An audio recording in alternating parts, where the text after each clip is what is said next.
آؤ میں آپ کو اپنے کملی والے کے معجزے کی آپ کو ایک جھلک دکھاتا ہوں۔ حضرت جابر رضی اللہ عنہ فرماتے ہیں حدیبیہ کے دن لوگوں کو جب سخت پیاس لگی، اس وقت نبی صلی اللہ علیہ وسلم کے پاس ایک چھاگل تھا، ایک مشکیزہ تھا۔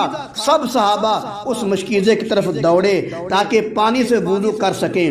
نبی صلی اللہ علیہ وسلم نے صحابہ کو ایسے آتا دیکھ کر فرمایا کیا بات ہے، آپ دوڑتے آ رہے ہو؟ اس پر صحابہ نے عرض کیا یا رسول اللہ صلی اللہ علیہ وسلم وضو کے لیے پانی نہیں ہے۔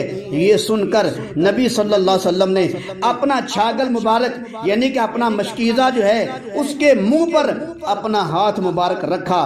پھر کیا ہوا؟ پھر ساری دنیا نے دیکھا، پھر 1450 صحابہ نے دیکھا کہ نبی صلی اللہ علیہ وسلم کی انگلیوں سے پانی کے چشمے جاری ہو گئے۔ 1450 صحابہ نے پانی پیا، حتیٰ کہ سارا لشکر سیراب ہو گیا، پانی ختم نہ ہوا۔